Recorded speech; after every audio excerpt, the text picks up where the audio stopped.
Hello students, कैसे हैं आप लोग। एंड आई होप सो आप लोग बहुत अच्छे होंगे और as according as I am expecting from you guys that आप अच्छे से पढ़ाई भी कर रहे होंगे। और देखिए, मैं अब कई बार कह भी चुका हूँ। आप कहते होंगे यार सर वीडियो स्टार्ट करने से पहले अपनी बातें शुरू करना कर लेते हैं। मैं देखिए अपने लिए कभी कुछ नहीं बोलता। मैं सीधी सी बात आपसे एक बात कहना चाहता हूँ कि यार भाई आप पढ़ें। कुल मिला के मेरा टारगेट यही है कि भाई आप एक्सलेंसी को ऑब्टेन करें और लाइफ में कुछ कर पाए आप। ठीक है ना, मेरा देखिए टारगेट उतना ही है। चलिए ठीक है, हम अपने जिस टॉपिक को हम लेके आगे बढ़ रहे थे, फिजिक्स का हमारा टॉपिक लास्ट चल रहा था, that was a topic curl of a vector quantity या फिर वेक्टर फील्ड। कल आपने इस चीज को रीड किया था और curl of a vector quantity basically क्या बता रहा था, हमारे वेक्टर के रोटेशन नेचर को डिफाइन कर रहा था कि वेक्टर हमारा कोई भी अगर किसी वेक्टर फील्ड के अंदर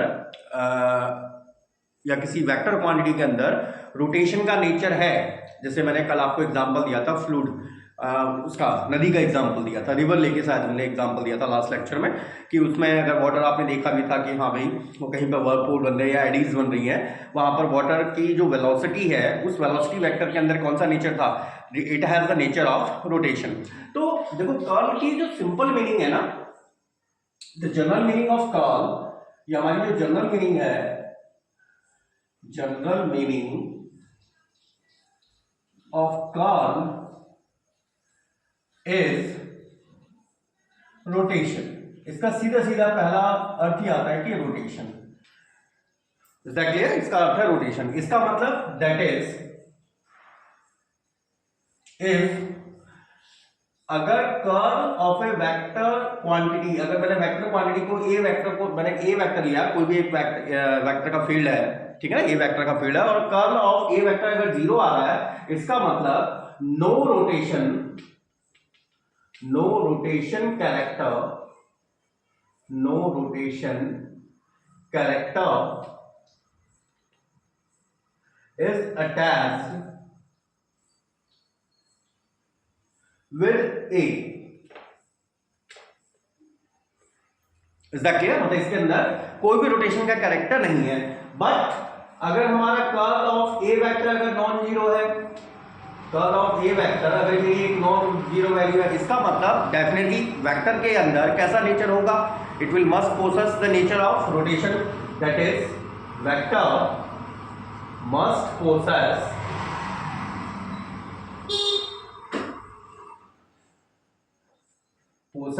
the nature of रोटेशन। मतलब डेफिनेट है कि अगर कर्ल जो है किसी वेक्टर का अगर नॉन जीरो वैल्यू मेरे को मिल रही है, इसका मतलब उस वेक्टर के अंदर क्या है, रोटेशन का नेचर है। अब इसको देखो थोड़ा सा, क्योंकि हम फिजिकल सिग्निफिकेंस को लेके चल रहे हैं, तो फिजिकल सिग्निफिकेंस मतलब आपको you shall have to give some of the examples to, जो प्रैक्टिकल एग्जांपल जहां पर आपके लिए एक्चुअली बेनिफिशियल है, जहां पर हम कर्ल का मतलब किसी वेक्टर का कर्ल हम डिटरमाइन करते हैं। तो हाइपोथेटिकली पहले एक बार ये सोचिए, अगर मैं एक लिक्विड के फ्लो को कंसीडर करूं, ठीक है ना, अगर हम हाइपोथेटिकली एक लिक्विड का फ्लो कंसीडर कर रहा हूं, ठीक है। अब इसमें दो तरह से हम रीजन कंसीडर करके चल रहे हैं। ये मान लीजिए हमारा कोई रिवर है, ये पहला केस है, केस फर्स्ट। और यहां पर मैं ये मान के चल रहा हूं, हाइपोथेटिकली कंसीडर कर रहा हूं मैं, केवल आप इस चीज को समझिएगा, हाइपोथेटिकली कंसीडर कर रहा हूं। और ये चीज मैंने कल आपको डिफाइन करवाया था ना, तो सबसे पहले इसका मीनिंग ही समझाया था। तो ये मान के चलो कि कोई रिवर है और हाइपोथेटिकली मतलब काल्पनिक रूप से मैं सोच रहा हूं कि अगर इस रीजन में यहां पर लिक्विड की सारी लेयर्स की वेलोसिटी सेम हो जाए, मतलब जितनी भी लेयर्स हैं, जो टॉप लेयर्स हैं, उस टॉप लेयर्स में जितनी भी कंसिक्वेंट या एडजेसेंट लेयर्स हैं, सभी लेयर्स की अगर वेलोसिटी सेम है। और मैंने कल लास्ट टाइम आपको समझाया भी था कि अगर मैं यहां पर कोई लकड़ी का पीस रख दूं, तो डेफिनेट है कि वो लकड़ी का पीस बिल्कुल एग्जैक्टली अगर सारे जितने भी वेलोसिटी कंपोनेंट है सबका मैग्नीट्यूड अगर इक्वल है, अगर आपने यहां पर रखा, तो after some time there is no change in shape, और इसके ना आकार में कोई परिवर्तन होगा, साइज में तो खैर कोई परिवर्तन होने वाला नहीं, and there is no rotation, और यहां पर कोई रोटेशन भी नहीं आएगा। लेकिन एक्चुअली प्रैक्टिकल केस में तो ऐसा होता नहीं। वही प्रैक्टिकली तो आपका क्या था, एक्चुअली ये तो कौन सा केस हो गया, हाइपोथेटिकल केस हो गया, हाइपोथेटिकल केस। एक्चुअल केस क्या होता है, एक्चुअल केस में तो आपको पता है क्या, कि भाई जितनी भी लिक्विड लेयर्स हैं, यहाँ जितनी भी एडजेसेंट लेयर्स हैं लिक्विड्स की, इन सबका वेलोसिटी में क्या रहता है, डिफरेंस रहता है भाई। जहां जो लेयर बैंक के कांटेक्ट में होती है सबसे zero velocity, nearly zero velocity contain करती है, उससे ज्यादा वेलोसिटी इसकी नेक्स्ट लेयर, उससे ज्यादा वेलोसिटी उसकी नेक्स्ट लेयर, सबसे ज्यादा वेलोसिटी आपकी सेंट्रल लेयर कंटेन करती है। अब अगर मैं यहाँ कोई वुडन पीस का टुकड़ा रख दूं तो डेफिनेटली आफ्टर सम टाइम ये वाला जो नीचे वाला है जिसका देखो मैग्नीट्यूड सबसे ज्यादा है, ये वाला क्या करेगा, इसको रोटेट कर देगा। और किस तरह से, देखो ये जो लकड़ी का टुकड़ा ये इसको इस तरह से बैंड कर देगा। इसका मतलब यहां पर अब आप क्या कहेंगे कि भाई इसके अंदर भाई कुछ ना कुछ रोटेशन का कैरेक्टर है। क्यों? क्योंकि ये किस तरफ को मुड़ गया, यहां से फोर्स लगा, ये इस तरह से रोटेट करने की कोशिश कर रहा है। तो इसी चीज को पहला एग्जांपल तो आप यही चीज के ले सकते हैं कि प्रैक्टिकली आपने क्या चीज किया है जो हमने यहां पर कंसीडर किया। हम यहां पर क्या मान सकते हैं, मैं इस साइड को लिख ले रहा हूं क्योंकि मेरे पास स्पेस नीचे कम अवेलेबल है, तो मैं इस साइड लिख ले रहा हूं, आपको नीचे लिखेगा कि for practical science if we are considering the flow of liquid and for practical science if we are considering the flow of liquid and in case first ये आपका केस फर्स्ट है, if hypothetically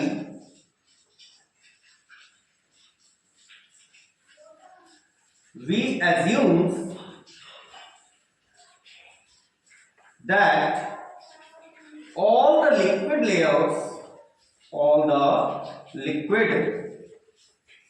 layers had same velocity,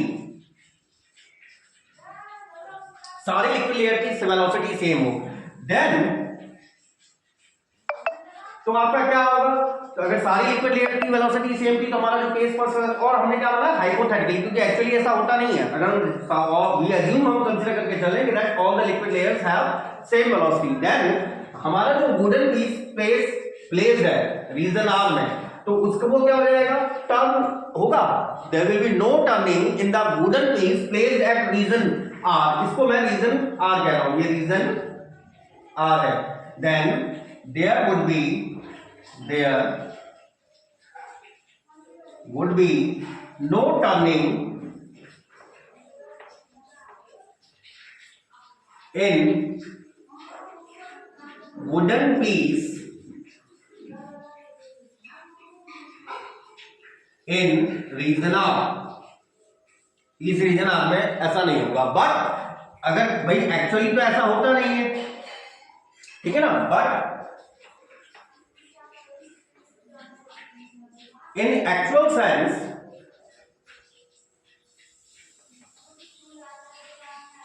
मतलब वास्तविकता में क्या हो रहा है, वास्तविकता में तो क्या हो रहा है कि जो हमारा जो सेंट्रल लेयर है सबसे ज्यादा वेलोसिटी कंटेन कर रही है और ऊपर की लेयर्स का में, और जो आपका जो लेयर्स कांटेक्ट में है विद द बैंक के जो कांटेक्ट में उनकी वेलोसिटी नियरली जीरो है।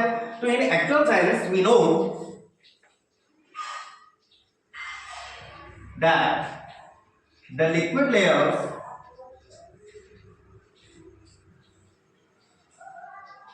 which are in contact with banks have nearly zero velocity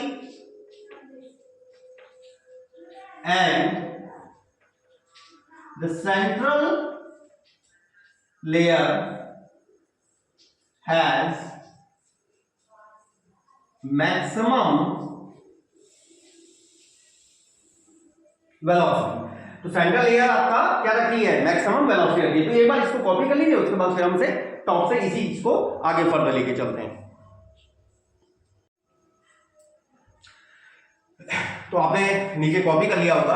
अच्छा देखो यहाँ पर यार मैंने एक चीज लिखते समय थोड़ा सा वो कर दी, then there would be no turning in wooden piece placed, यहां पर एक शब्द और लिखिएगा प्लेस्ड इन रीजन आर, ठीक है।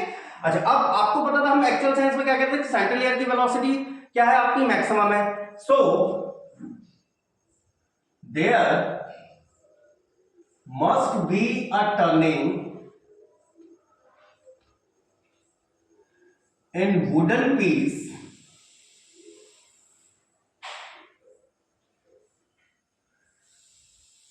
placed in given region। जो दिया गया रीजन है उसमें आवश्यक रूप से क्या होगी, टर्निंग होगी। और ये आप फिगर पे ऑलरेडी बनाएंगे। तो ये पहला चीज तो हमारा फिजिकल सेंस यही है कि हम क्या चीज समझने को मिल रही है हमें, कि हम क्या कैसे फील्ड को स्टडी कर रहे हैं, एक ऐसी फील्ड को स्टडी कर रहे हैं जिसमें टर्निंग का नेचर है। अच्छा, आप थोड़ा सा प्रैक्टिकली आते हैं, थोड़ा प्रैक्टिकल सेंस में जाते हैं। अब इसको आप चाहे कैरेक्टर के तौर पर मान लो या फिर क्वेश्चन की फॉर्म में मान लो, ठीक है ना, ये क्योंकि एक एग्जाम्पल भी है, इसको फॉर एग्जाम्पल हम इसके एग्जाम्पल्स कंसीडर कर सकते हैं। फॉर एग्जाम्पल्स ले लो या फिर प्रॉपर्टी 1 कंसीडर कर लो। प्रॉपर्टी 1 कि कर्ल वेक्टर फील्ड का कर्ल पढ़ने से मुझे क्या फायदा मिलेगा या मुझे क्या सीखने को मिला, उससे क्या जानने को मिला, ठीक है ना। तो प्रॉपर्टी 1 मतलब आप इसको किस तरह से, भाई हम क्या कह रहे हैं, भाई व्यवहारिक तौर पे तो आप देख ले रहे हैं, भाई हम आपने नदी में पानी का घूमना या वुडन पीस का ऐसे रोटेट करना जहां पर वर्लपूल आ रहे हैं, वो चीज तो आप व्यवहारिक तौर पे देख रहे हैं। क्या आप इसे मैथमेटिकली भी प्रूव कर सकते हैं कि एक्चुअली कर्ल का मीन्स रोटेशन ही है। तो प्रॉपर्टी 1 आपसे यही कह रही है कि verify that curl of a vector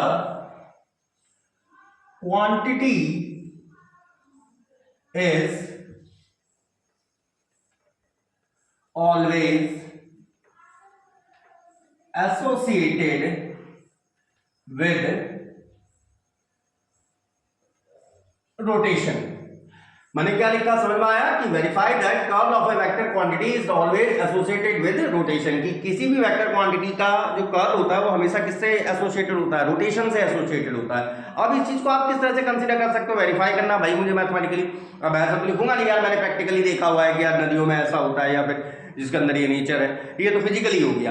अब मैथमेटिकली अगर मुझे इस चीज को वेरीफाई करना तो आप एक ऐसा मान के चलो कि मेरे पास एक रिजिड बॉडी है, ठीक है ना, एक रिजिड बॉडी है और वो रिजिड बॉडी में एक पार्टिकल, ठीक है, वो किसी एक्सिस के अबाउट, वो किसी पर्टिकुलर एक्सिस के अबाउट क्या कर रहा है, ऐसे सर्कुलरली मूव कर रहा है।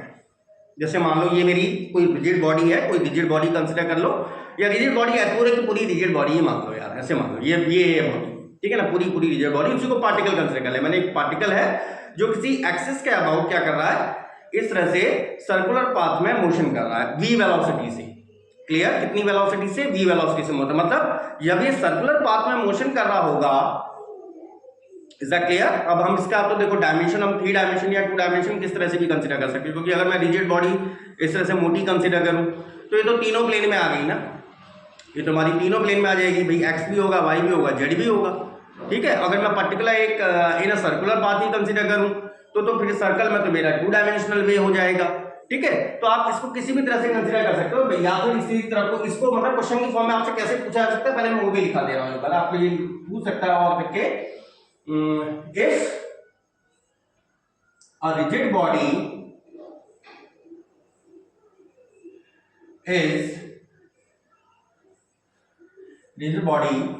is rotating about an axis, is rotating about an axis with linear velocity, v vector and angular velocity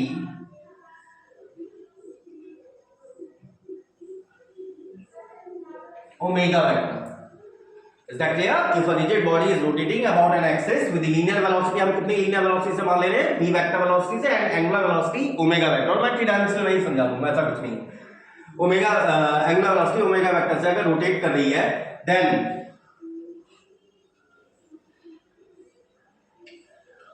जो इसकी एंगुलर वेलोसिटी होती है half of curl of v vector.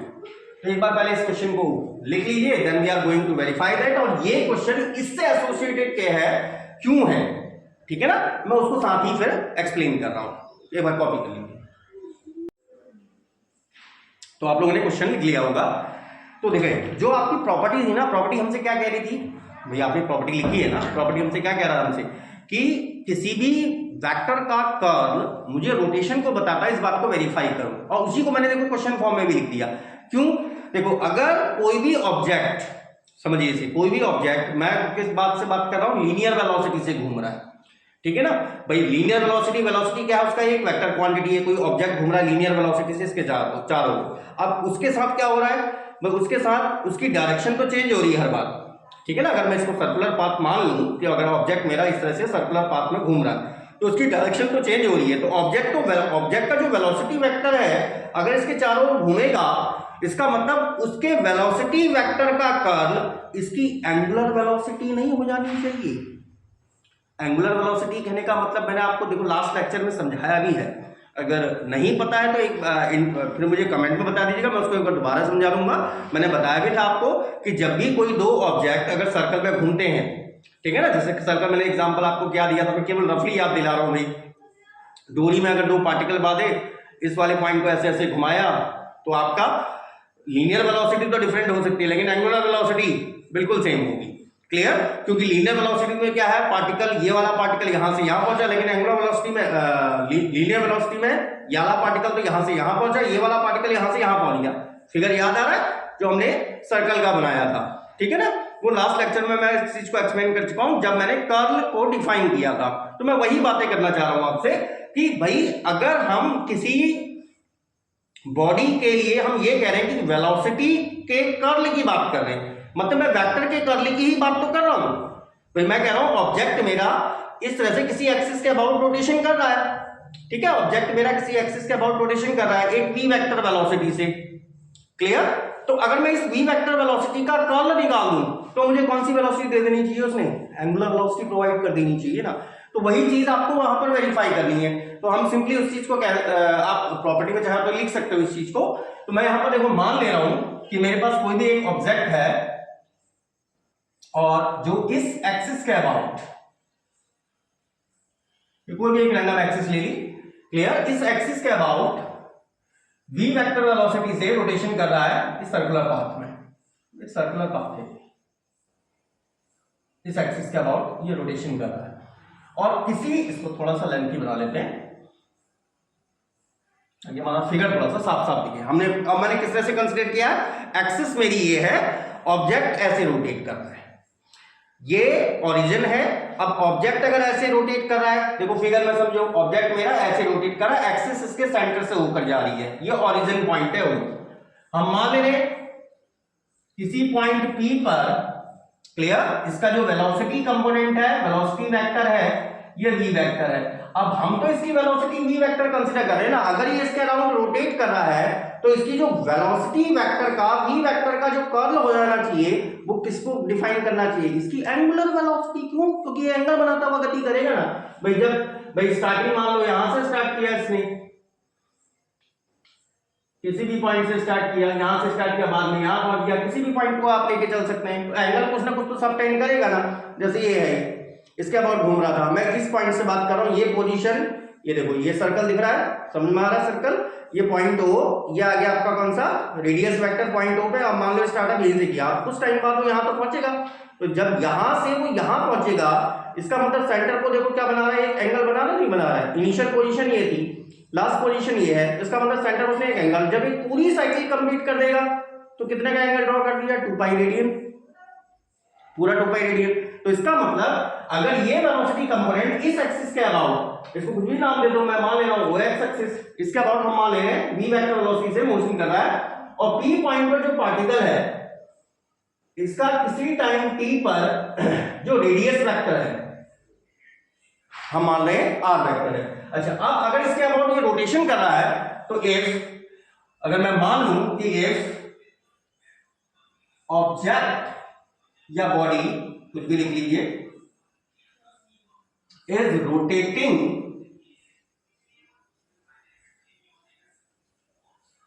With linear velocity with linear velocity v vector and angular velocity,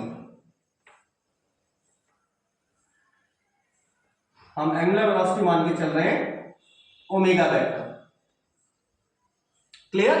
तो यहां पर देखो भाई, अगर इसका पोजीशन वेक्टर किसी टाइम टी पर आर है, मैं अगर ये मान लूं ये थीटा है, क्लियर, मैं इस स्पेस को केवल रफ वर्क के लिए यूज कर रहा हूं, तो ये समझिएगा ये आर वेक्टर है, ये थीटा है। आपको पता है कि अगर ये ए वेक्टर और ये थीटा वाला कंपोनेंट है, ये थीटा है, तो ये वाला कंपोनेंट तो होता है ए कॉस थीटा जो थीटा के अलोंग जाता है, और जो इसके परपेंडिकुलर जाता है ये रहता है मेरा ए साइन थीटा। इसका मतलब ये वाला जो कंपोनेंट होगा ये तो मेरा कौन सा किसको दिखाएगा, मतलब जो सेंट्रल एक्सिस जो इधर का जो इस साइड को जाएगा वो तो आर कॉस थीटा वाला जाएगा, और इसके परपेंडिकुलर जो जाएगा, इसके परपेंडिकुलर जो इधर को जाएगा ये आर साइन थीटा वाला। इसका मतलब आप यहां पर क्या एज्यूम कर सकते हो कि आपका जो पार्टिकल है वो आर साइन थीटा वाले रेडियस वाले कर्व में मोशन कर रहा है, सर्कुलर पाथ में मोशन कर रहा है।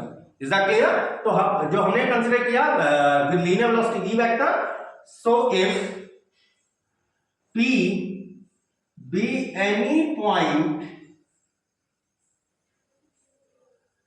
on path of rotation at which position vector या रेडियस वेक्टर भी बोलते हैं इसे, position vector of particle is r vector, then we can consider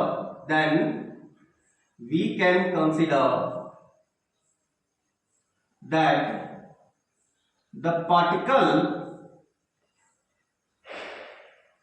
is moving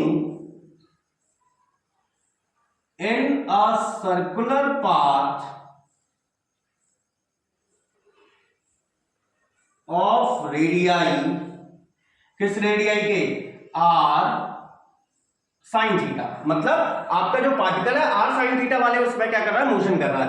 अच्छा, अब यहां पर भाई इसकी अगर एंगुलर वेलोसिटी ओमेगा, तो आपको क्या बताया था मैंने कि एंगुलर वेलोसिटी तो हमेशा क्या रहती है, फिक्स रहती है, एंगुलर वेलोसिटी चेंज नहीं होती, during rotation angular velocity change नहीं होती किसी भी बॉडी के लिए। अगर मैं किसी भी पार्टिकल की बात करूं, कोई भी बॉडी के किसी भी पार्टिकल की बात करूं, तो हर पार्टिकल के रोटेशन के दौरान जो हमारी एंगुलर वेलोसिटी हमेशा सेम रहती है। केवल चेंज किसमें आता है, हमारा लीनियर वेलोसिटी में चेंज आता है। तो लीनियर वेलोसिटी तो चेंज हो सकती है, एंगुलर वेलोसिटी चेंज नहीं होती। तो ओमेगा तो मेरा कांस्टेंट आर साइन थीटा वाले रेडियस में ये पार्टिकल मूव कर रहा है। क्लियर? तो ये जो v है, ये जो v है, क्लियर, v और ओमेगा के बीच, क्योंकि ओमेगा की डायरेक्शन कौन सी होगी भाई, ये तो आपके ओमेगा की डायरेक्शन क्या होती है, r और v के ठीक परपेंडिकुलर। मतलब पार्टिकल मेरा ऐसे मूव कर रहा है, देखो ये पार्टिकल ऐसे मूव कर रहा है ना, तो इसका मतलब डायरेक्शन ही कौन से, अगर मैं इसको सर्कल को एक्स वाई प्लेन में कंसीडर कर रहा हूं, तो ये मेरे जेड में आ जाएगा, बाहर की तरफ आ जाएगा, इसके ठीक परपेंडिकुलर आउटवर्ड डायरेक्शन में आ जाएगा। तो अगर ये आर साइन थीटा कर्व में मोशन कर रहा है, देन आप इसका जो एंगुलर वेलोसिटी है या फिर जो लीनियर वेलोसिटी है, सॉरी जो लीनियर वेलोसिटी है, लीनियर वेलोसिटी को आप क्या लिख सकते हैं, ओमेगा क्रॉस आर। ये बात याद है आपने जब सर्कुलर मोशन मैंने कराया था, सर्कुलर मोशन में v equals to are omega मैंने निकाला था, याद है, v equals to are omega निकाला था। और यहां पर r मेरे क्या है, r मेरी जो रेडियाई है वो r साइन थीटा है, तो v equals to omega cross r होगा, जहां ओमेगा आपकी क्या है, एंगुलर वेलोसिटी है। तो कर्ल ऑफ, अगर यहां पर स्टिल कंफ्यूजन हो रहा है कि हाँ भाई v vector equals to omega cross r कैसे हो गया, तो एक बार सर्कुलर मोशन पे मैंने वीडियो ऑलरेडी डाल रखी है, एक बार उसको पढ़िएगा, आपके ऑलरेडी क्लियर हो जाएगा कि सर्कुलर मोशन करते समय हमारी जो लीनियर वेलोसिटी और जो एंगुलर वेलोसिटी होती है उनके बीच relation v equals to omega cross R, या फिर मैंने वहां पर लिखा था v equals to are omega. क्यों? क्योंकि ओमेगा की डायरेक्शन ये है, समझो इसे, ये मेरा सर्कल मूव कर रहा था, ठीक है ना, ये बॉडी मतलब बॉडी मूव कर रही थी, ये तो एक्सिस है, बॉडी मूव कर रही थी, पार्टिकल इस तरह से v वेक्टर वेलोसिटी से मूव कर रहा है, ये है रेडियस वेक्टर, ओमेगा की डायरेक्शन ये है। तो ये ध्यान रखो कि ये जो v वेक्टर है ना, ये रेडियस, अगर पार्टिकल मेरा सर्कल में मूव कर रहा है तो ये वेलोसिटी वेक्टर और radii vector, is that clear, इनके बीच का जो एंगल होगा ना ये हमेशा 90 होता है, मतलब आर और वी के बीच के एंगल हमेशा 90 होता है अगर सर्कल में मूव कर रहा है। और ये जो ओमेगा है ये आर और वी से मिलकर बनने वाले प्लेन के भी परपेंडिकुलर है, मतलब ये कहां को आ गया, आउटवर्ड डायरेक्शन में। अगर मेरा सर्कल ये मूव कर रहा है, अगर ऐसे पार्टिकल मूव कर रहा है तो ये बाहर अपवर्ड ऐसे चला गया। Clear, along the axis, direction of axis. Clear, direction of axis के अलोंग। तो v वेक्टर क्या आ जाएगा, omega cross r. So curl of v आप निकाल सकते हैं, then curl of v vector equals to curl of omega cross r vector. अच्छा, आर वेक्टर क्या था, पोजीशन वेक्टर, और ओमेगा आपकी एंगुलर वेलोसिटी जो कि एक कांस्टेंट वैल्यू है। तो आप इसको ले सकते हैं लेट, हम मान ले रहे हैं ओमेगा वेक्टर को 3 कंपोनेंट में ब्रेक कर दो, omega x i, omega y j, omega z के। आर वेक्टर कंसीडर कर लो एक्स आई वाई जे प्लस जेड के। तो फर्स्ट ऑफ ऑल क्या निकाल दो, ओमेगा क्रॉस आर। पहले मैं कैलकुलेट कर दे रहा हूं, कैलकुलेटिंग ओमेगा क्रॉस आर। तो ओमेगा क्रॉस आर पता है ना आपने, जैसा इंटर में करा था सेम वही प्रोसेस कर रहे हैं। आई जे के ओमेगा के कंपोनेंट है omega X, omega Y, omega Z, X Y and Z. And here it is, क्या वैल्यू आ गई, I Z omega Y minus Y omega Z plus J, J के लिए करिए X omega Z minus Z omega X plus K के लिए करेंगे तो Y omega x minus x omega Y. ये मेरे पास किसकी वैल्यू आ गई, it is the value of curl omega cross r. और अगर मैं देखो फिर से बार बार बोल रहा हूं, अगर यहां पर लिटिल बिट भी कंफ्यूजन हो रहा है then I will make a separate, मैं सेपरेट वीडियो भी बना दूंगा। अगर आपको लिटिल बिट भी कंफ्यूजन हो रहा है कि यार v बराबर ओमेगा क्रॉस आर कैसे हो गया, जहां पर ओमेगा हम उसकी एंगुलर वेलोसिटी कहते हैं जो कि एक कांस्टेंट वेलोसिटी है during motion. Clear, during circular motion एक आपकी कांस्टेंट वेलोसिटी है। तो ओमेगा क्रॉस आर आ गया हमारे पास। अब मुझे केवल रेस्ट ऑफ क्या रह गया, this implies that curl omega cross r. अब इसको कैलकुलेट कर दे रहे हैं, एक बार इसको कॉपी कर लीजिए, देन इसके बाद इसको ऊपर टॉप से कैलकुलेट कर लेंगे। कॉपी कर लीजिए फटाफट। तो आपने कॉपी कर लिया होगा। अब कर्ल ओमेगा क्रॉस आर का मतलब क्या हो गया, कर्ल की वैल्यू क्या थी, del cross omega cross r. Omega cross r के कंपोनेंट आपने ये निकाले थे, तो आपके पास फिर से क्या है, दो वेक्टर का क्रॉस प्रोडक्ट ही तो है। पहले डेल के component del by del x, del by del y, del by del z, फिर ओमेगा क्रॉस आर के कंपोनेंट जो मैंने नीचे रिस्पेक्टिवली लिखे हुए हैं। तो इसको आप फिर से सॉल्व कर दीजिए। तो आपके पास अब क्या कंडीशन आ जाएगी, आई इसका del by del y calculate करना है। तो आप लोग बताइए, देखो वाई के रिस्पेक्ट में हो रहा है, पार्शियल डिफरेंशिएशन है, तो वाई के रिस्पेक्ट में होगा तो केवल y का टर्म y वाले ही के रिस्पेक्ट में लिया जाएगा, बाकी रेस्ट टर्म आपके लिए क्या बन जाएंगे, constant, all the rest term will be constant.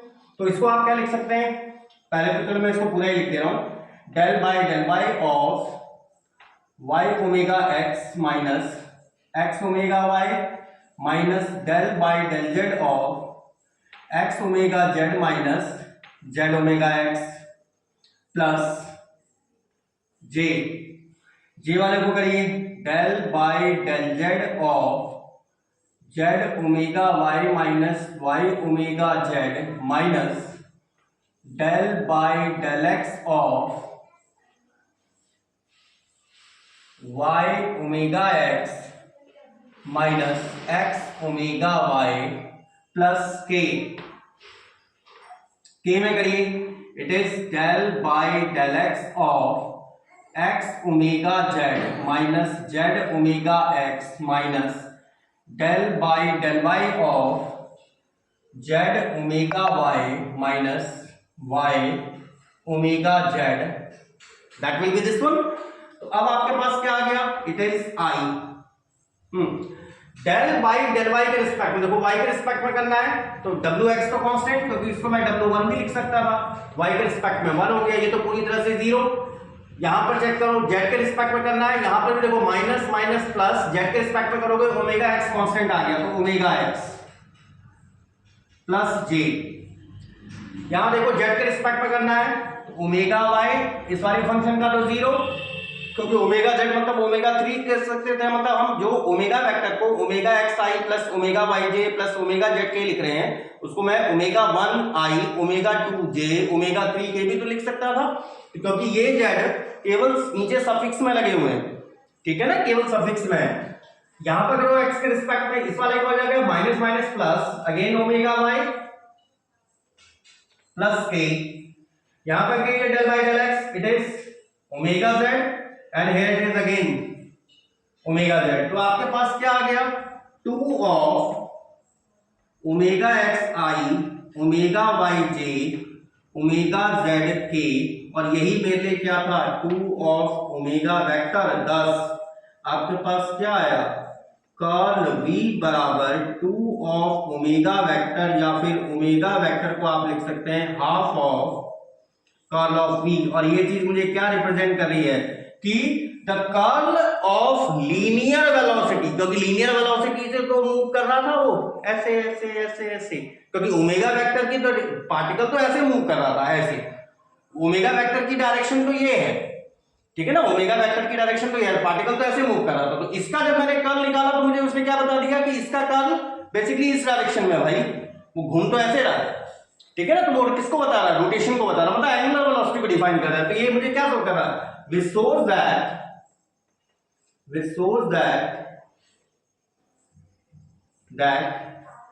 curl of velocity vector v vector is क्या होता है 2 times of एंगुलर वेलोसिटी। तो हम ये क्या कह सकते हैं कि अगर जब भी कोई वेक्टर कर्ल कर रहा है इसका मतलब it is representing rotational nature. So we can say that curl of any vector represents rotational nature. I hope so आपके पहली प्रॉपर्टी सही से क्लियर आई होगी। उसके बाद फिर हम नेक्स्ट वन पे चलते हैं, first one copy type one. चलिए आपने कॉपी कर लिया होगा।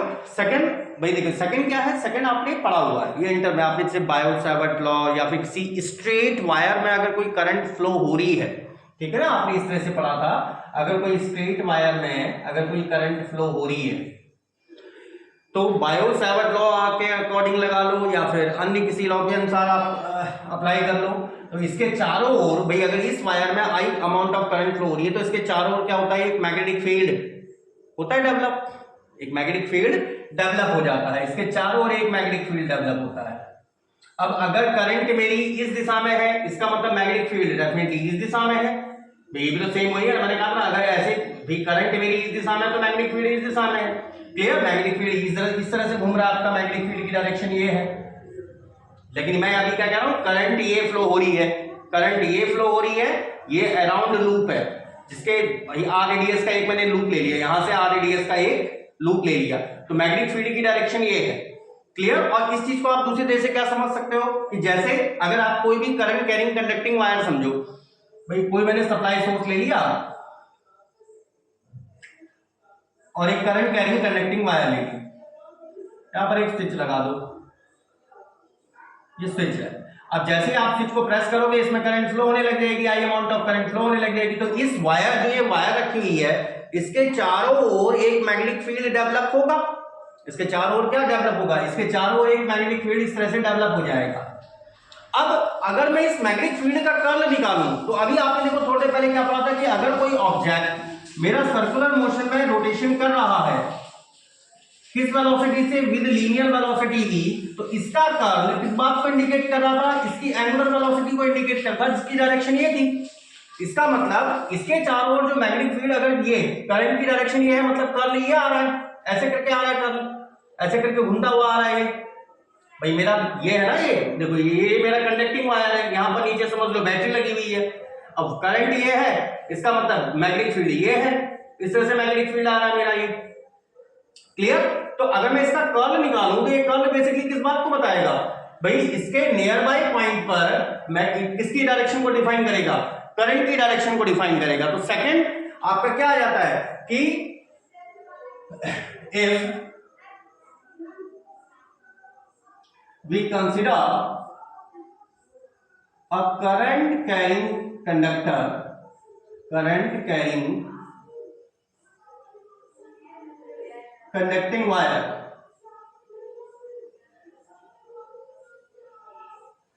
then if we consider current carrying conducting wire, then definitely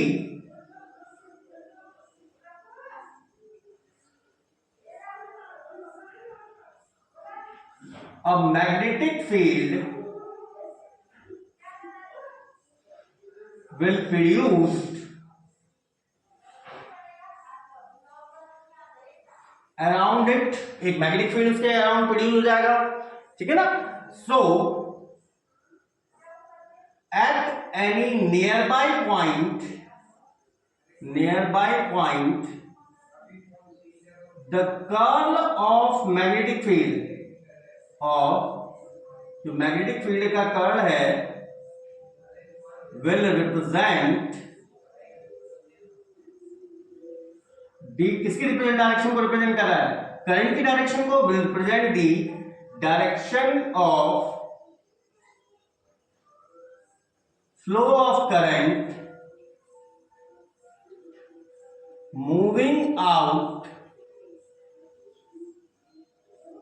पर unit area from that point, मतलब उस पॉइंट के पर यूनिट एरिया से बाहर निकलने वाली करंट की डायरेक्शन को रिप्रेजेंट कर देगा। तो सेकंड चीज हमें ये पता चल गई कि भाई जो जब हमारी करंट अगर फ्लो होती है, किसी भी वायर में अगर करंट फ्लो हो रही है तो उसके चारों पहली चीज तो मैग्नेटिक फील्ड बन रहा है। अब वो मैग्नेटिक फील्ड क्योंकि मैग्नेटिक फील्ड राउंड में बन रहा है, क्लियर, उसके अंदर कर्ली नेचर है, कर्ली नेचर इसको अगर मैं उसका कर्ल निकालूंगा इसका मतलब वो मुझे किसकी डायरेक्शन को बता रहा है, that is representing the direction of current flow. तो करंट फ्लो की डायरेक्शन को रिप्रेजेंट कर देगा, समझ गए ना। करंट कैरिंग कंडक्टिंग वायर को मैं ऐसे कंसीडर कर रहे थे, ये है प्लस माइनस पोल, ये तो मैग्नेटिक फील्ड ये बन रहा है। अब इसका कर्ल निकालोगे, अगर आप इसका कर्ल निकालोगे तो एसी की डायरेक्शन को रिप्रेजेंट करेगा। आगे बात क्लियर, ये इसकी डायरेक्शन को रिप्रेजेंट कर देता है। तीसरा आ जाता है P3, the curl of electrostatic field is 0। इसका मतलब समझे, इलेक्ट्रोस्टैटिक फील्ड पता है ना आपको, इलेक्ट्रोस्टैटिक फील्ड कहने का मतलब इस चीज को हम चलो वेरीफाई भी कर दे रहे हैं, क्योंकि एक तो प्रॉपर्टी तो आप वेरीफाई करेंगे तो then it is too good, और प्लस कॉम्पिटिशन एग्जाम्स के लिए भी बेनिफिशियल है।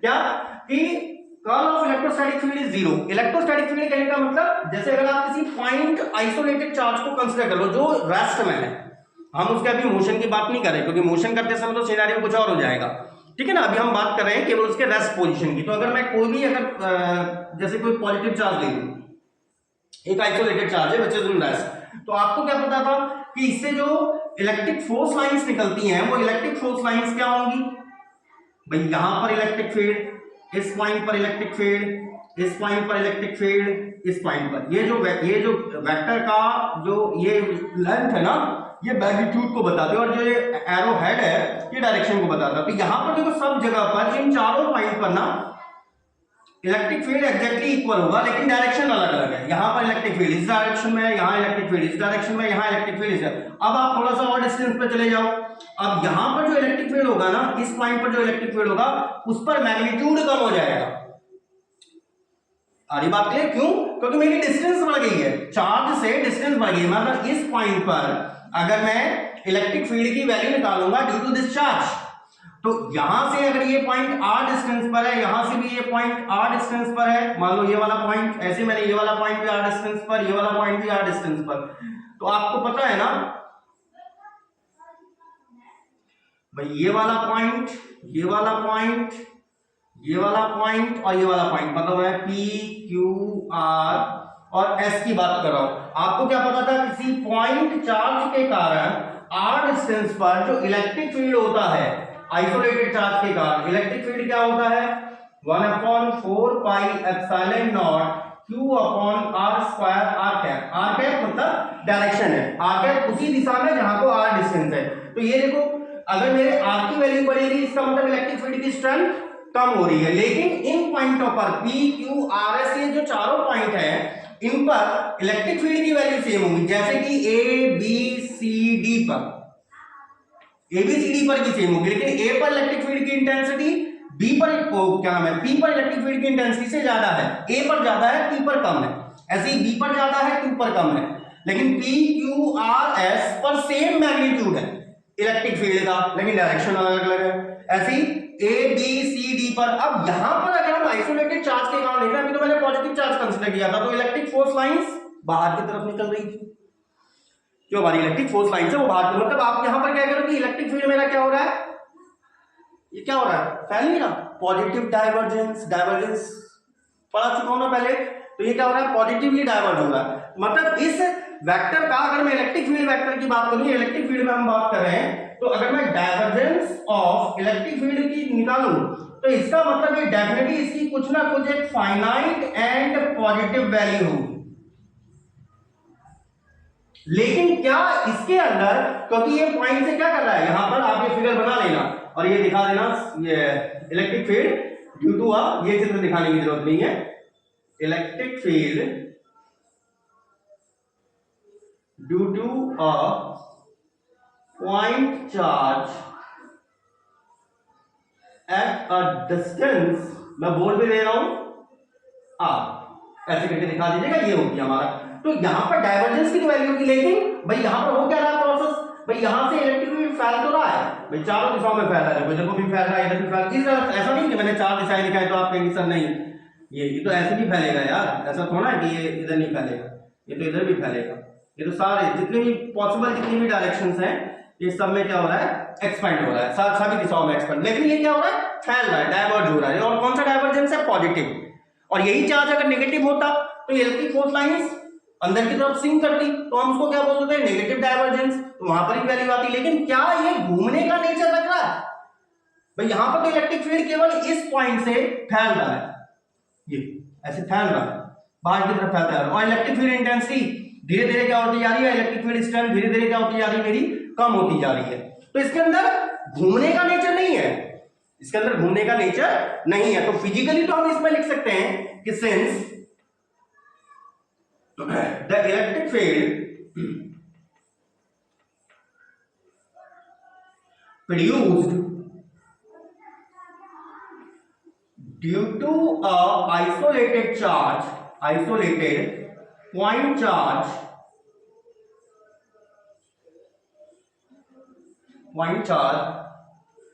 either diverge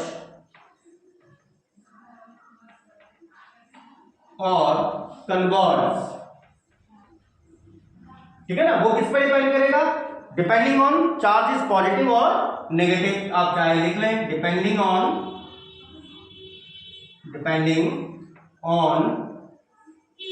charge is positive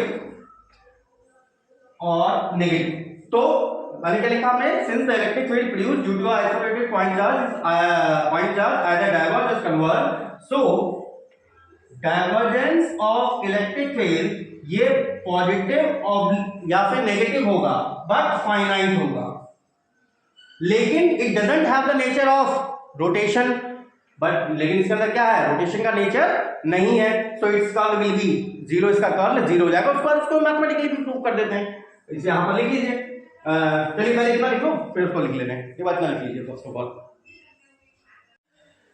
तो देखें जो लास्ट टाइम मैंने आपको बताया था, लेकिन उस फील्ड के अंदर जो हमारा इलेक्ट्रिक फील्ड था डाइवर्स तो हो रहा था, लेकिन उसके अंदर कैसा नेचर नहीं था, रोटेशन का नेचर नहीं था, तो हमने क्या लिख दिया कि the electric field do not have the nature of rotation, so curl of electric field क्या हो जाएगा, जीरो हो जाएगा, किसके लिए, इलेक्ट्रोस्टैटिक इलेक्ट्रिक फील्ड की बात कर रहे हैं हम, इलेक्ट्रोस्टैटिक मतलब that is produced by a stationary charge, लेकिन जो मैं जैसे आपको अभी पॉइंट से समझा रहा था ना कि भाई अगर पॉइंट चार्ज ये है, इस पॉइंट पर इलेक्ट्रिक फील्ड, अगर ये दुनिया समान है, जैसे ये भी आर डिस्टेंस है, ये भी आर डिस्टेंस, ये भी आर डिस्टेंस, इन पॉइंटों पर तो इलेक्ट्रिक फील्ड समान होगा मैग्नीट्यूड में, लेकिन डायरेक्शन अलग अलग है, ऊपर जाओगे डिस्टेंस बढ़ गई, इलेक्ट्रिक फील्ड इंटेंसिटी कम होगी, मतलब ये हम अगर इलेक्ट्रिक फील्ड की बात कर रहे हैं तो एक पॉइंट चार्ज कैसे इलेक्ट्रिक फील्ड को जनरेट करता है, नॉन यूनिफॉर्म इलेक्ट्रिक फील्ड को जनरेट करता है ना। तो अगर मैं एक, हम यहां पर देखो दूसरा हम इस तरह से प्रूव कर रहे हैं, मैं ले रहा हूं, लेट कंसिडरिंग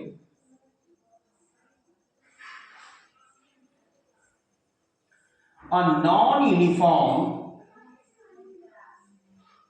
electric field,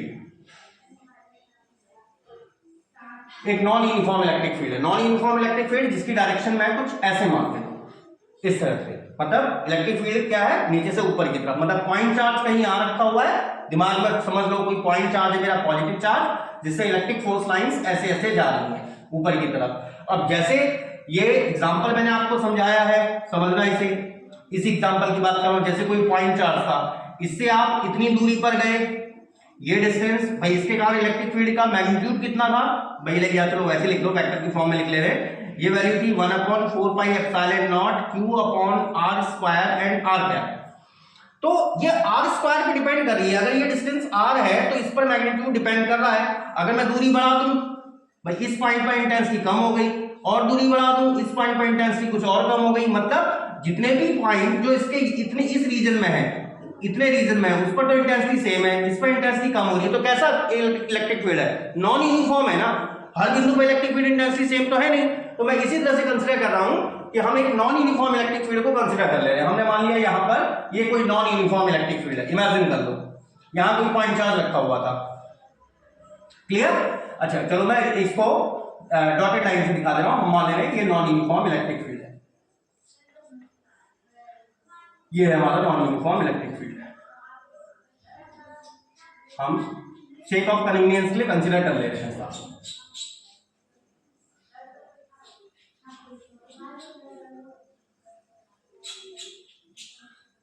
और यहां कोई पॉइंट चार्ज है, ये कोई पॉइंट चार्ज है जिसके इलेक्ट्रिक फील्ड को दिखाया गया, भाई इस इन बिंदुओं पर इलेक्ट्रिक फील्ड अलग है, इससे क्योंकि यहां पर अलग r की वैल्यू होगी, इस पॉइंट इससे हाइट पर अलग पॉइंट की वैल्यू होगी, उस हाइट पर अलग पॉइंट की वैल्यू होगी, बिल्कुल एक नॉन यूनिफॉर्म इलेक्ट्रिक फील्ड है। अब इस इलेक्ट्रिक फील्ड में अगर मैं कोई एक मान लूं, मेरे पास एक टेस्ट चार्ज है, समझना इसे सही से, हम कर्ल ई ही जीरो प्रूव करने जा रहे हैं कि क्योंकि इसके अंदर रोटेशन का कैरेक्टर तो है नहीं, क्योंकि ये तो डाइवर्ज हो रहा है, फैल रहा है। हाँ ये है कि फैलते समय ऊपर जैसे जैसे जितना बढ़ता जाएगा ऊपर की तरफ, इलेक्ट्रिक फील्ड इंटेंसिटी का मैग्नीट्यूड उतना कम होता जाएगा, मतलब उसकी स्ट्रेंथ उतनी कम होती जाएगी। तो भाई अगर हम ये मान लें कि हमारे पास कोई भी एक टेस्ट चार्ज है Q नॉट, क्लियर, एक मैं टेस्ट चार्ज कंसीडर कर ले रहा हूं, और मैं उस टेस्ट चार्ज को, इलेक्ट्रिक फील्ड तो ये है, क्लियर, ऊपर की डायरेक्शन में लगा हुआ है, एक टेस्ट चार्ज को मैं एक पॉइंट ले लिया मैंने P और एक पॉइंट ले लिया Q, मैं पॉइंट P से लेके Q तक ट्रैवल कराना चाहूं एक पाथ से, समझना सही से, मैंने कहा मेरे पास एक टेस्ट चार्ज है पॉइंट Q और Q नॉट, ठीक है ना, मैं इसको कहां से कहां ट्रैवल कराना चाह रहा हूं, P से लेके Q तक ट्रैवल कराना चाह रहा हूं इस नॉन यूनिफॉर्म किसमें, इलेक्ट्रिक फील्ड में। अच्छा अब भाई इलेक्ट्रिक फील्ड की डायरेक्शन किसी भी पॉइंट पर अगर मैं कोई पॉइंट ले लूं, इलेक्ट्रिक फील्ड की डायरेक्शन तो यही है। अच्छा जहां पर इलेक्ट्रिक फील्ड की डायरेक्शन होती है, जो आपने इंटर में पढ़ा है, भाई किसी अगर पॉइंट चार्ज पर इलेक्ट्रिक फील्ड होता क्या है, F अपॉन Q नॉट, ऐसे करके फॉर्मूला पढ़ा था। इस फॉर्मूले का मीनिंग क्या है एक्चुअली, कि यूनिट पॉजिटिव चार्ज पर कितना फोर्स काम कर रहा है, that is the electric field. इसका मतलब इलेक्ट्रिक फील्ड की डायरेक्शन, E की डायरेक्शन और F की डायरेक्शन सेम होती है। तो अगर मैं ये कह रहा हूं कि मैं एक टेस्ट चार्ज को जो किसी टाइम पर यहां पर A पर प्रेजेंट है, हमने मान लिया वो A पर प्रेजेंट है, इस पर इलेक्ट्रिक फील्ड की डायरेक्शन यही होगी, भाई ऊपर की तरफ ही जाएगा इलेक्ट्रिक फील्ड। हम E इलेक्ट्रिक फील्ड कंसीडर कर रहे हैं, हमने मान लिया यहां इस पॉइंट पर E है, इलेक्ट्रिक फील्ड नॉन यूनिफॉर्म है, मतलब हर बिंदु पर तो बदल रहा है, लेकिन इस पॉइंट पर E है। तो इस पर इस पॉइंट जो पॉजिटिव चार्ज है, यूनिट पॉजिटिव चार्ज है, सॉरी यूनिट आप बाद में हम कंसीडर कर सकते हैं, केवल हम टेस्ट चार्ज मान लो, एक हम टेस्ट चार्ज कंसीडर कर ले रहे हैं Q नॉट जो पॉजिटिव है, इस पर इलेक्ट्रिक फील्ड की डायरेक्शन ऊपर की तरफ है, तो इस पर फोर्स कितना काम कर रहा होगा, डेफिनेटली Q नॉट E ऊपर की तरफ काम करेगा, वर्क करेगा नहीं करेगा ऊपर की तरफ, डेफिनेटली ये मेरा फोर्स ऊपर की तरफ काम करेगा। अब लेकिन मैं चाहता ये हूं कि मेरा ये चार्ज जो है ऐसे मूव करे, इधर को मूव करे। अब आप एक चीज सोचो, ये चार्ज का जो फोर्स है, ये चार्ज इस वाले चार्ज पर, इस चार्ज का जो इलेक्ट्रिक फील्ड है, इसका इलेक्ट्रिक फील्ड है E, इस पॉइंट पर जो इस पर एक फोर्स लगा रहा है ऊपर की तरफ कि भाई तू धक्का मारेगा उसे, क्योंकि ये भी पॉजिटिव है, मैं इसको भी पॉजिटिव टेस्ट चार्ज बोल रहा हूं, ये इसको धक्का मारेगा ऊपर की तरफ। मैं चाहता हूं ये यहां से यहां की तरफ शिफ्ट हो, एक छोटी सी डिस्टेंस में मान ले रहा हूं, एक लीनियर डिस्टेंस को हम कंसिडर कर ले रहे हैं ए से बी। थोड़ा सा इसको और लंबा बना ले रहा हूं, थोड़ा सा आपको दिखाई दे करके। ए से बी एक लीनियर डिस्टेंस कंसिडर कर ले रहा हूं, जिसको मैं कह रहा हूं ये लीनियर डिस्टेंस आपने कितनी ट्रैवल करी, dr वेक्टर। लेकिन मैं चार्ज को चाहता हूं कि मैं इस पाथ में ले जाऊं, मतलब पाथ कौन सा, इस पाथ को नाम दे दो C1 पाथ, हम C1 पाथ में ले जाना चाहते हैं। लेकिन ये वाला चार्ज का इलेक्ट्रिक फील्ड इस पर ऐसे फोर्स लगा रहा है, तो इसका मतलब अगर मैं इस चार्ज को A से B तक अगर ले जाना चाह रहा हूं बिना एक्सेलरेट किए हुए, तो इस पर मेरे को एक इसके बराबर का लेकिन अपोजिट फोर्स लगाना पड़ेगा, क्योंकि तभी तो इस पर नेट फोर्स 0 होगा ना।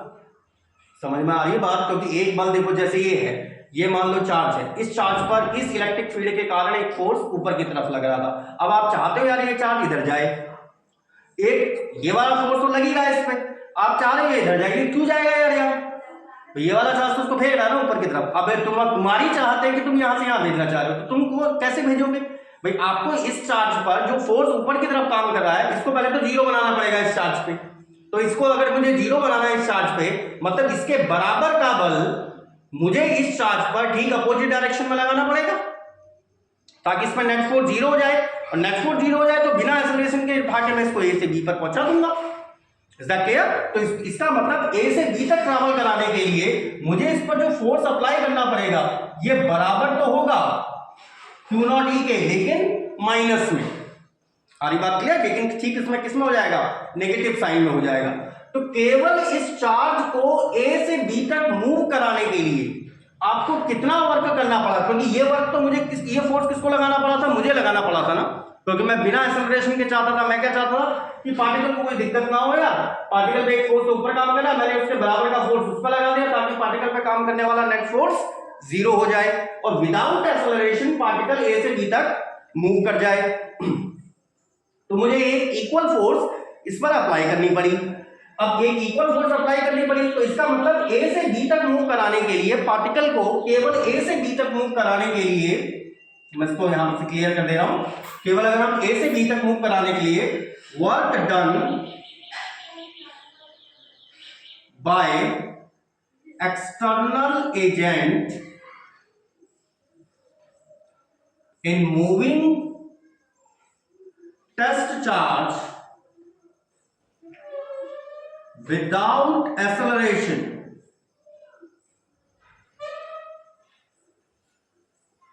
from A to B, A से B तक मूव कराने के कितना वर्क डन करना पड़ेगा, छोटा सा dw, और वर्क डन क्या होता है, फोर्स और डिस्प्लेसमेंट मैंने एक छोटी सी डिस्प्लेसमेंट ले दी आप। Is that clear? अच्छा, अब मेरे को कितना फोर्स अप्लाई करना पड़ा था, that is Q0 E dot dr। अच्छा, यहां पर जो मेरे को इक्वेशन ऑब्टेन होने वाली है ना, इसको रिमेंबर रखिएगा, मैं आगे इस इक्वेशन को यूज करूंगा, W अपॉन Q0 माइनस का E डॉट dr। क्लियर? अच्छा, अब इसको तो मैं अल्फा 1 नाम दे रहा हूं। तो यहां पर देखो, ये केवल कहां से कहां तक ले जाने के लिए वर्क डन है, A से लेके B तक ले जाने में वर्क डन है। A से लेके जब हम B तक वर्क डन कर रहे हैं, तो चार्ज को हमको कहां से कहां पहुंचाना था, P से लेके Q तक। भाई हमने तो A से A इंस्टेंट से कंसीडर किया था ना। So net work done in carrying charge Q0 from point P to Q, P से लेके Q तक नेट वर्क डन क्या हो जाएगा, इस वाली इक्वेशन को, जो ये मैं जिसको हाथ से लगा रहा हूं, इस वाली इक्वेशन को इंटीग्रेट कर दो। W इक्वल्स टू माइनस का Q0 इंटीग्रेशन कहां से कहां तक, P से लेके Q तक, E डॉट dr। ये A से लेके B तक का काम है, तो इसी को आप क्या लिख सकते हैं, WAB अपॉन Q0 माइनस का PQ E डॉट dr, और इसको कुछ नाम दे दीजिए अल्फा 2। मैं आगे अल्फा 1 का यूज करूंगा। अब ये तो आपको याद आ रहा है वहां पर कि जब हम ये जो हमने एक्सप्रेशन फाइंड आउट किया WPQ, अच्छा सॉरी मैंने वो नीचे स्पेस कम था तो मैंने उसको इरेज करके ऊपर लिख दिया है, कॉपी कर लीजिएगा आप लोग। और मैंने यहाँ पर शायद AB लिख दिया था, शायद मुझे ऐसा याद आ रहा है कि मैंने जब इरेज कर रहा था ना मैं, तो मुझे ऐसा लगा कि मेरे को शायद मैंने AB लिख दिया, लेकिन वो AB हम कहाँ से कहाँ तक निकाल रहे हैं, P से Q तक ले जाने में वर्क डन को निकाल रहे हैं, तो WPQ। अच्छा ये एक्सप्रेशन याद है? अब ये एक्सप्रेशन आपने कहाँ पढ़ा था? ये एक्सप्रेशन आपने इंटर में पढ़ा था। इंटर में क्या पढ़ा था? अगर हम किसी भी फील्ड के अंदर, ठीक है ना, अगर हम किसी भी फील्ड के अंदर, I am using this space again for the rough work, कि अगर हम किसी भी स्पेस के अंदर किसी चार्ज को एक पॉइंट से दूसरे पॉइंट तक अगर शिफ्ट कर रहे हैं, क्लियर, किसी भी चार्ज को एक पॉइंट से दूसरे पॉइंट तक ले जाने में जो वर्क डन होता है, वो वर्क डन उन बिंदुओं पर पोटेंशियल डिफरेंस के बराबर होता है। क्यों पोटेंशियल डिफरेंस के बराबर? भाई अगर मुझे चार्ज पर काम करना पड़ा, भाई मान लीजिए भाई यहां को इलेक्ट्रिक फील्ड, ये पॉजिटिव चार्ज है, इलेक्ट्रिक फील्ड की डायरेक्शन ये है, मान लीजिए फॉर एग्जांपल के लिए, तो ये चार्ज को इलेक्ट्रिक फील्ड के अपोजिट में ले जाना तो मुश्किल हो जाएगा। समझ रहे बात को? इस चार्ज को भाई मैं कह रहा हूं बी से इलेक्ट्रिक फील्ड की डायरेक्शन ये है, आप इलेक्ट्रिक फील्ड के विपरीत दिशा में एक पॉजिटिव चार्ज को ले जाना चाह रहे हो, तो इसको यहां ले आने में तो आपको काम करना पड़ेगा। इसका मतलब भाई अगर इस पॉइंट पर पोटेंशियल VA है, इस पॉइंट पर VA से कुछ ज्यादा होगा, VA से प्लस समथिंग DV और कुछ बढ़ जाएगा। क्यों बढ़ेगा? क्यों? क्योंकि चार्ज को आपके यहाँ खिसकाने में काम करना पड़ेगा, और जब भी हम किसी ऑब्जेक्ट पे काम करते हैं ना, तो हमारे द्वारा किया गया कार्य वस्तु में किस रूप में सेम हो जाता है? पोटेंशियल एनर्जी की फॉर्म में। तो इसका मतलब मेरे द्वारा किया गया कार्य कितना है? dWe तो है। और अगर मान लो इलेक्ट्रिक फील्ड की डायरेक्शन ये है, अगर मान लो इलेक्ट्रिक फील्ड बी में इस तरफ है, तो भाई चार्ज, भाई फोर्स तो इधर को ही लग रहा है, तो मेरा पोटेंशियल, भाई मुझे काम करना नहीं पड़ेगा, उल्टा काम मिल जाएगा, तो मेरा पोटेंशियल घट गया। तो मान लो जहां पर V था, इस पॉइंट पर अगर V था, यहां हो सकता है इस वाले पॉइंट पर V माइनस DV हो जाए, मुझे सामने से काम मिलेगा। क्यों? क्योंकि अब इलेक्ट्रिक फील्ड खुद मेरा सपोर्ट कर रहा है, खुद वो खींचना चाह रहा है उस पार्टिकल को, खुद चार्ज फोर्स लगा रहा है उस पर। क्लियर? तो यहां पर जब हम किसी भी चार्ज को एक पॉइंट से दूसरे पॉइंट तक ले जाते हैं with in the field, with in the electric field, तो उन एक बिंदु से दूसरे बिंदु तक ले जाने में किया गया जो वर्क होता है, वो उन बिंदुओं के बीच इलेक्ट्रिकल पोटेंशियल डिफरेंस के इक्वल होता है। तो यहां पर आप एक चीज नोटिस करो, तो इसका मतलब अगर मैं ये कहूं कि if VP and VQ are potentials at P and Q, then यही एक्सप्रेशन क्या बन गया? VQ का पोटेंशियल, मैं P से Q पर गया ना, तो Q का पोटेंशियल माइनस P का पोटेंशियल, इस तरह से भी लिखेंगे P to Q E dot dr alpha 3। सही से आगे बात क्लियर? अब ये चार्ज को P से Q तक ले जाने में किया गया कार्य। अच्छा अब थोड़ी सी कल्पना करो, आपने लैमिनार फील्ड भी पढ़ा है, लैमिनार फील्ड में याद है आपने, मैंने आपको क्या बताया था? लैमिनार फील्ड में क्या होता है कि जब हम किसी इलेक्ट्रिक वेक्टर, सॉरी किसी भी वेक्टर को एक बिंदु से दूसरे बिंदु तक ले आ रहे हैं, लेकिन क्लोज्ड पाथ में ले आ रहे हैं, तो लाइन इंटीग्रल उसका क्या हो जाता है?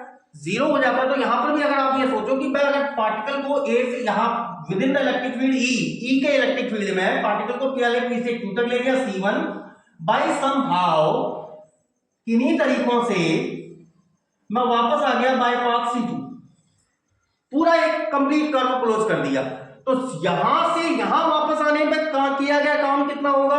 सो सिमिलरली कर लिख दे रहा हूं मैं, similarly work done in carrying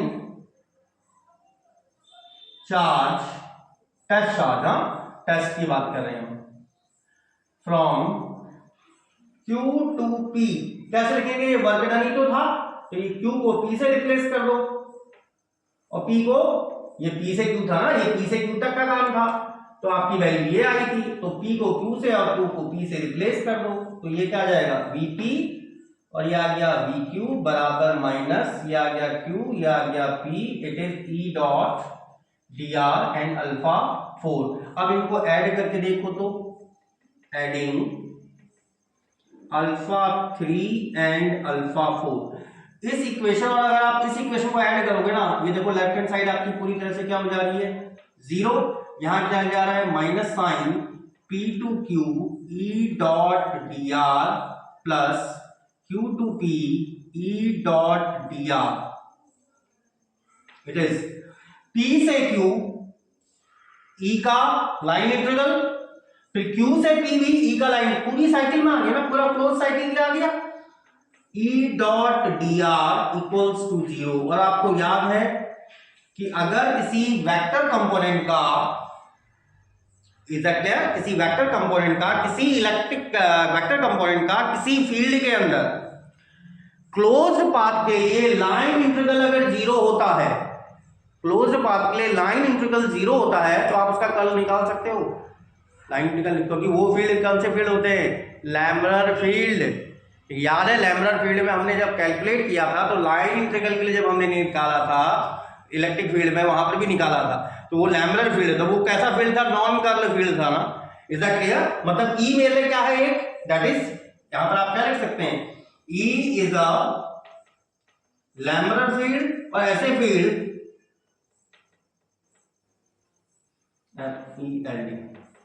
the E is a laminar field and such field are also known as conservative field, and such field are also known as conservative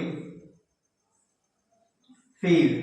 conservative field देखो मैं बोल दे रहा हूं एक बार, कंजर्वेटिव फील्ड कहने का मतलब ऐसे वेक्टर फील्ड जिसमें वेक्टर का लाइन इंटीग्रल किसी क्लोज्ड पाथ के लिए 0 होता है। ऐसे वेक्टर फील्ड जिसमें अगर आप किसी क्लोज्ड पाथ में मूव कर रहे हैं तो line integral of the vector field is 0, तो मतलब वो पाथ पे डिपेंडेंसी उनकी नहीं होती, तो वो क्लोज पाथ के लिए वो वैल्यू 0 हो जाती है, तो उस फील्ड को हम क्या बोलते हैं, कंजर्वेटिव फील्ड। और ई यहां पर तुम्हारा लैमिनर फील्ड भी है। अगर लैमिनर फील्ड है, this implies that E is a non curl field, और अगर ये नॉन कर्ल फील्ड है तो इसका मतलब curl of E vector equals to क्या हो जाएगा मेरे लिए, 0 हो जाएगा।